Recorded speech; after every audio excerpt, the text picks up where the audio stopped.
بسم اللہ الرحمن الرحیم ان اللہ وملائکتہ یصلون علی النبی یا ایھا الذین آمنوا صلوا علیہ وسلموا تسلیما اللہم صل علی سیدنا مولانا محمد وعلی آل سیدنا ومولانا محمد کما تحب وترضى بأن تصلی علیہ الصلاۃ والسلام علیک یا رسول اللہ. ماشاء اللہ لائق صد مبارکباد ہیں آپ تمامی حضرات اور خصوصی طور پر وہ حضرات جنہوں نے اس میں پیش قدمی کی، اس کا ایک منصوبہ بنایا اور کاوشیں کی،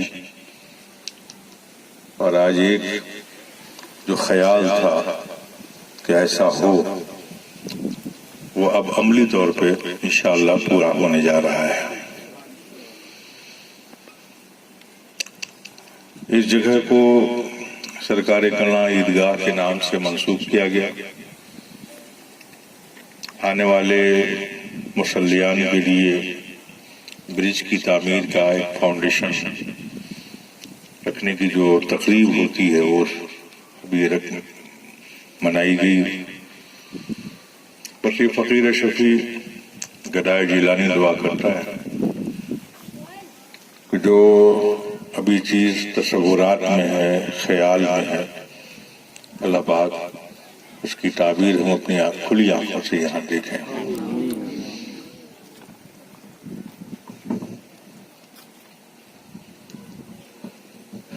ظاہر ہے کہ نماز تو ہو ہی رہی یہاں پہ عید کی، لیکن برج بن جانے سے بڑی سہولت ہو جائے گی لوگوں کو آنے کی. ابھی ندی خشک ہے تو کسی بھی طریقے سے لوگ آ جاتے ہیں، لیکن جب عید برسات کے مہینے میں پڑے گی تو لوگوں کا آنا یہاں بڑا مشکل ہوگا. اس سے پہلے کہ برسات آئے انشاءاللہ ہم اس کی تیاری کرنے جا رہے ہیں. اللہ پاک آپ سب کی ان خدمتوں کو، محبتوں کو، کاوشوں کو قبول فرمائے اور دارین میں آپ کے لیے اجر و ثواب بنائے آپ کے اس عمل کو.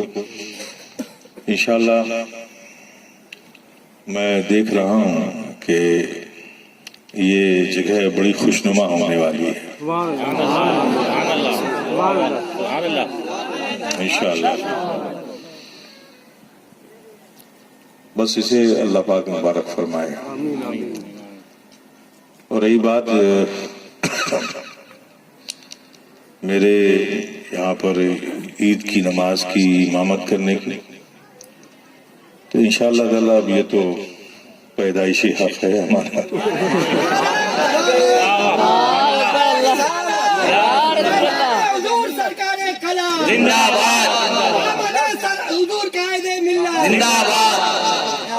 چاہے ظاہری طور پہ کریں چاہے باطنی طور پہ کریں.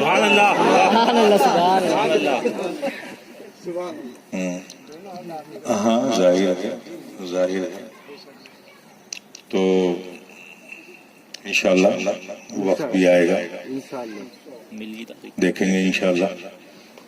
ایسا ہوگا تو ہم ضرور حاضر ہوں گے.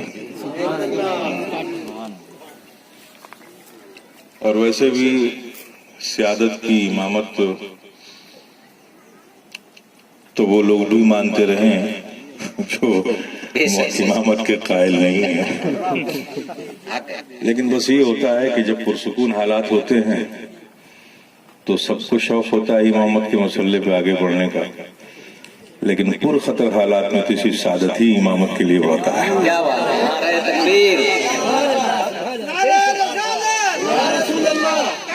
یہ بھی ایک تاریخ رہی ہے. آج بھی دیکھیے نا مقررین تقریر کرتے ہیں نا، کیا کہتے ہیں؟ مسلمانوں مت گھبراؤ، ابھی حسین کی اولادیں یہاں زندہ ہیں. یعنی جب قربانی اور جان دینے کی بات آتی تو حسینی کی اولاد یاد آتی ہے. تو یہ تو ہمارا پیدائشی حق ہے، یہ تو ہمارے خون میں ہے بہرحال. اور تاریخ گواہ ہے کہ جب اسلام کو ضرورت پڑی ہے قربانیوں کی تو سیادت ہمیشہ آگے آئی ہے، اور ہمارا آپ کا تعلق تو اس دنیا میں بھی ہے، اس دنیا میں بھی ہے، آمین۔ جہاں سارے رشتوں کے تعلقات ختم ہو جائیں گے بحمدی تعالیٰ، اگر آپ نے محبتیں قائم رکھی ہیں تو یہ رشتہ یہاں بھی ہے اور وہاں بھی ہے، جہاں کوئی رشتہ کام نہیں آتا وہاں بھی یہ رشتہ، یہ نسبت کام آئے گی انشاءاللہ۔ بس اللہ پاک آپ لوگوں کے دلوں میں محبتیں قائم رکھے اور نیاز مند بنائے۔ محبتوں میں نیاز مندی ضروری ہے، چونکہ نیاز مندی ہی ایک ایسی چیز ہے جو محبتوں کو دائرے میں رکھتی ہے۔ اسلام ایک اعتدال کا مذہب ہے، آپ کسی بھی میدان میں آزاد نہیں ہیں، محبت کرنے کے میدان میں بھی آپ آزاد نہیں ہیں، چونکہ محبت اگر غلو کر جائے تو وہ بھی اسلام کے قانون کے دائرے میں آ جاتا ہے۔ تو محبت بھی ایک دائرے میں ہے، جس چیز سے جتنی محبت کرنے کا حق ہمارا دین، ہمارا اسلام، ہماری شریعت ہمیں دیتی ہے، ہمیں اپنی محبتوں کو شریعت کا پابند بنا کے رکھنا ہے۔ کیونکہ محبت کا دعویٰ کرنے والی اور بھی قومیں ہیں، محبت میں غلو کر گئے، اسلام سے باہر ہو گئے، لیکن اہل سنت والجماعت وہ ہے جو اپنے آپ کو، اپنی زندگی کسی مرحلے میں اپنے آپ کو وہ آزاد نہیں سمجھتی، اور آزاد ہے بھی نہیں ہے۔ ہم نے تو بازار مصطفیٰ میں اپنی غلامی کا سودا کر لیا ہے، اپنے آپ کو بیچ دیا ہے، غلامی مصطفیٰ کا پٹکا اپنی گردنوں میں ڈال دیا ہے۔ ہماری خواہش، ہماری مرضی کی کوئی حیثیت نہیں ہے، جو کچھ ہے وہ نبی کا فرمان ہے، شریعت کا احکام ہے، اللہ کا فرمان ہے، ہم اسی کے پابند ہیں۔ تو ہماری محبتیں بھی نیاز مندی کے دائرے میں ہونی چاہیے، اور یہ محبتیں بڑی کام آتی ہیں، بڑی کام آتی ہیں۔ اب آپ دیکھیں، میں نے ابھی جلدی ہی ایک روایت دیکھی، میں بہت اس پر غور کر رہا ہوں ابھی، کہ صواعق محرقہ میں یہ امام مکہ نے یہ کتاب لکھی ہے، اس میں ایک روایت نقل کی ہے کہ حشر کے میدان میں اللہ پاک ایک شخص کو بلائے گا جو مومن ہے، اور اس کے اعمال بڑے خراب تھے، تو اعمال کی بنیاد پہ اللہ پاک اسے سزا دے گا اور فرشتوں کو کہے گا کہ اسے لے جاؤ جہنم میں ڈالو، سزا کے طور پہ رکھو اسے۔ جب فرشتے اسے جہنم کی طرف لے جا رہے ہوں گے تو آواز آئے گی، ٹھہرو۔ اس سے باقی سوالات تو ہو گئے، بھی ایک سوال اور کرنا باقی ہے، وہ سوال بھی اس سے کرو۔ قبر میں سوال ہو گیا، من ربو کا، رب کے بارے میں ہو گیا، ما دینوں کا، دین کے بارے میں ہو گیا، رسالت کے بارے میں ہو گیا، یہ 3 سوال تو ہو گئے، اور حشر کے میدان میں اس کے اعمال بھی تول لیے گئے، چاروں مرحلے پورے ہو گئے۔ لیکن ایک چیز اور ہے، وہ بھی پوچھو اس سے، ایک سوال اور پوچھو اس سے۔ وہ سوال کیا ہے؟ پوچھو اس سے کہ دنیا میں علی کے بارے میں تمہارا کیا نظریہ تھا؟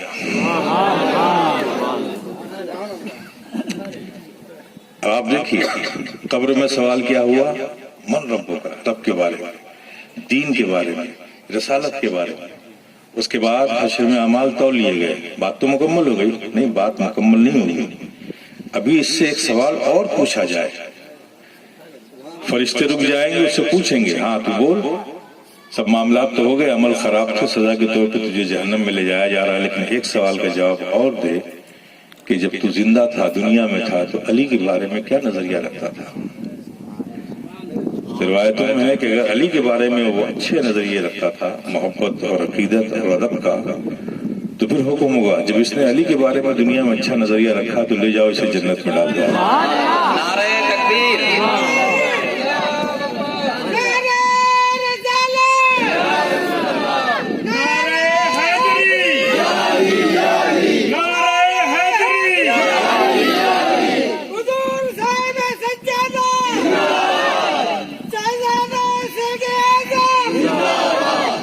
تو یہ محبتیں کام آتی ہیں، لیکن محبتوں کو ہمیشہ شریعت کے دائرے میں رکھنا چاہیے۔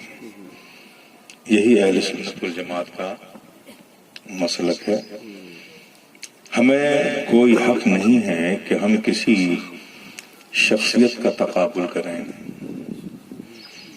تقابل سے اپنے آپ کو بچائیے۔ ہر شخصیت اپنی جگہ ہمارے لیے سروں کا تاج ہے۔ ان کی تعظیم، ان کی تکریم، ان سے محبت، جسے نبی نے چاہا ہو، جسے نبی نے پسند کیا ہو، ہمیں کوئی حق نہیں پہنچتا کہ ہم ان کا تقابل کسی سے کریں۔ جو شخصیتیں 1400 سال پہلے دنیا میں تھیں، 1400 سال بعد کا انسان ان کا تقابل کرے، یہ خود اپنے آپ میں ایک بہت بڑی گستاخی ہو گئی ادبی۔ ہمارا کام ان شخصیات کو تقابل نہیں کرنا ہے، ہمیں ان شخصیات کے کردار و عمل کو، ان کی زندگی کو اپنے لیے نمونے عمل بنانے کی کوشش کرنا ہے۔ اس میں ہمارا فائدہ ہے۔ تو تنقید و تبصرے ایسی شخصیتوں پر نہیں ہوتے جو اجماعی طور پر مسلم ہیں، مانی جا چکی ہیں، اس پر کوئی گفتگو نہ ہمیں سننا چاہیے نہ کوئی کرنا چاہیے۔ اللہ پاک آپ سب کو انہی محبتوں کے ساتھ دنیا میں رکھے اور انہی محبتوں کے ساتھ خاتمہ فرمائے۔ آمین آمین آمین۔ ایک اور آپ کو اہل محبت کے لیے روایت میں نقل کر دوں۔ ایک بار نبی پاک صلی اللہ تعالی علیہ وسلم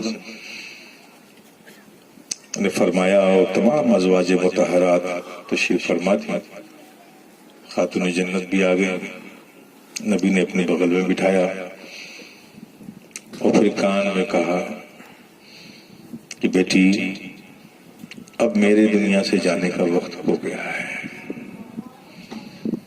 یہ خبر سن کر خاتون جنت رونے لگی۔ تو پھر نبی نے فرمایا کہ بیٹی روتی کیوں؟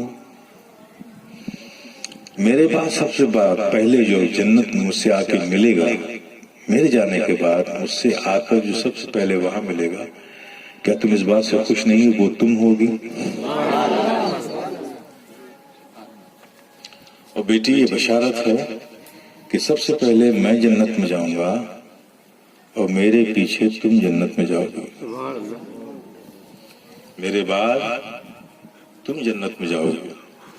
اب چونکہ خاتون جنت ہمراز مصطفیٰ تھی صلی اللہ علیہ وسلم، مزاج آشنائے مصطفیٰ تھی، ہمراز مصطفیٰ تھی، تو فوراً ہی دیکھے کیا پوچھا انہوں نے، یا رسول اللہ آپ جنت میں پہلے جائیں گے اور آپ کے بعد میں جنت میں جاؤں گی، اور وہ لوگ جو مجھ سے محبت کرتے ہیں،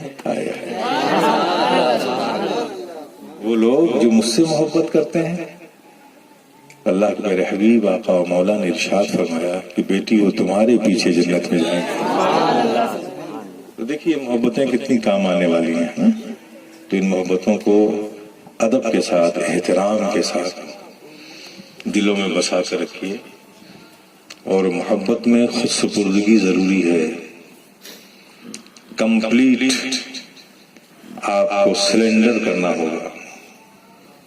محبتیں وہی قابل اعتماد، جب محبت ہے تو پھر وہاں اپنا دماغ نہیں چلایا جاتا، اور دماغ یہ عقل انسان کی اس لائق ہے بھی نہیں کہ اس پر بھروسہ کیا جائے۔ ہے بھروسہ؟ یہ جتنے بھی دنیا میں اختلافات ہیں، انتشار ہیں، فساد ہیں، دنگے ہیں، جنگ ہے، یہ سب کس کی ہے؟ یہ عقل ہی کی تو کرشمہ سازی ہے۔ عقل انسان کو سکون سے بیٹھنے نہیں دیتی۔ بڑے بڑے عقل والے دیکھیے جنہوں نے اپنی عقلوں پر بھروسہ کیا، وہ منزل تک نہ پہنچ سکے۔ آپ ارسطو کو کیا سمجھتے ہیں؟ یہ بیوقوف انسان تھا، عقل والا تھا نا؟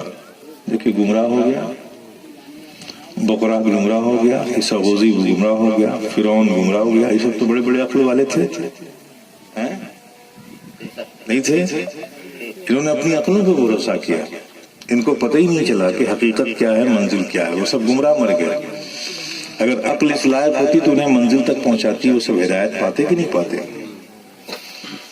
اور آج بھی دیکھیں ساری دنیا کا انسان، وہ آج سے پریشان نہیں ہے، آج سے پریشان نہیں ہے، سب کل سے پریشان ہے، کل کیا ہوگا۔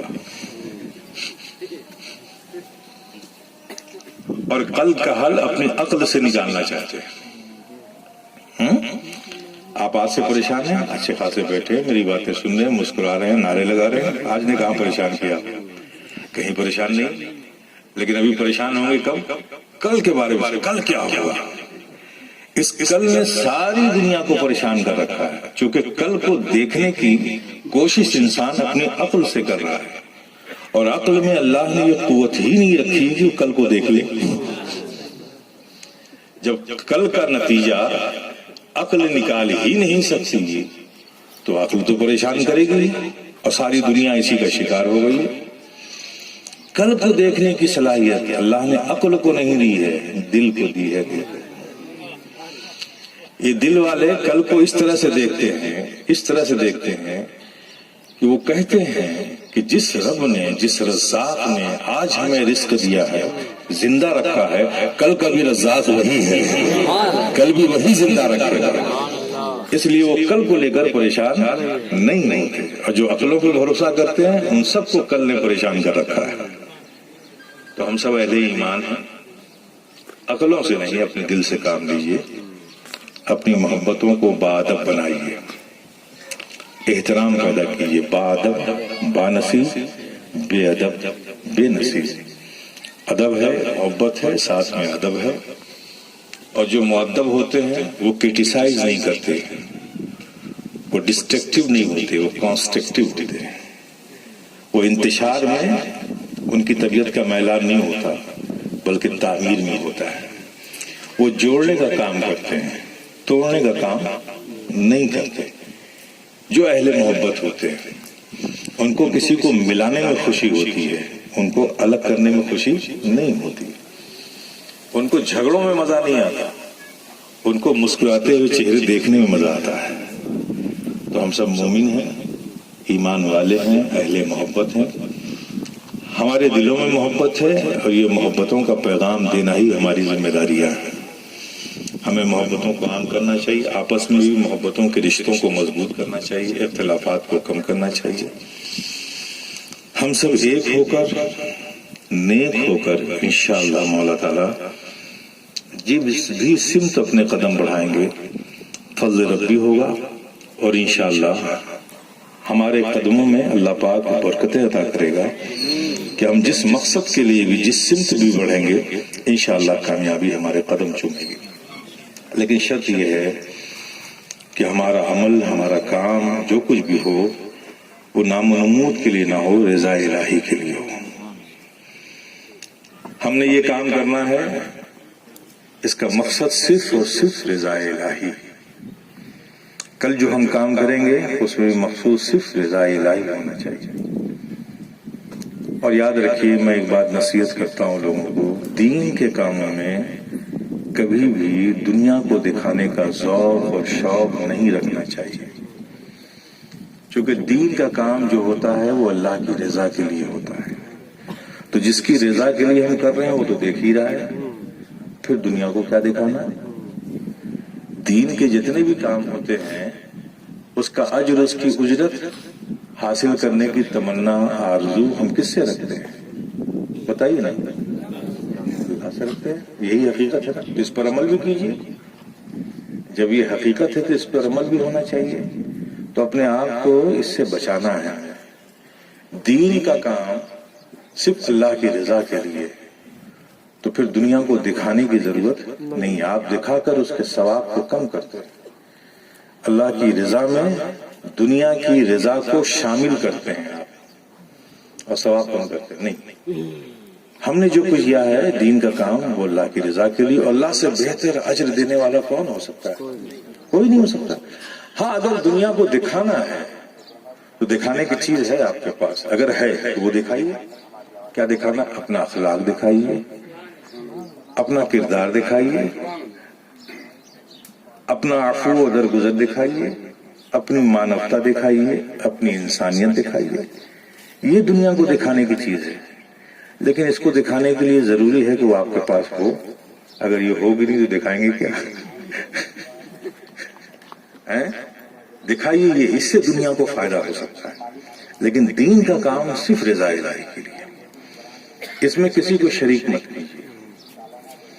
یہ مزاج اور یہ طبیعت جس دن ہم نے بنا لیا، آپ دیکھیے آپ سے بڑا کریٹو اس روئے زمین پر کوئی نہیں ہوگا، کوئی تعمیری انسان آپ سے زیادہ نہیں ہو سکتا۔ ہم نے تھوڑا یہی ٹریک اپنا بدلا ہے، اسی لیے ہم انتشار کے شکار ہو رہے ہیں کہ جو کام صرف ہم رضائی الہی کرتے تھے اس میں دنیا کی خوشنودی کو بھی ہم نے شامل کر لیا، اب اس میں برکتیں کم ہو گئی، اس کے نتیجے میں فرق آنے لگا۔ تھوڑا سا ہم یہیں سے پلٹ جائیں کہ جو کام ہم اللہ کے لیے کر رہے ہیں، اللہ کی رضا کے لیے کر رہے ہیں، دین کے لیے کر رہے ہیں، وہ صرف اللہ کی رضا کے لیے کر رہے ہیں، اس میں دنیا کی خوشنودی کی ہمیں نہ حاجت ہے نہ ضرورت ہے۔ اور دنیا کے لیے ہمارا اخلاق ہے، ہمارا کردار ہے، ہمارا عفو و درگزر ہے، ہماری مانوتا ہے، ہماری انسانیت ہے۔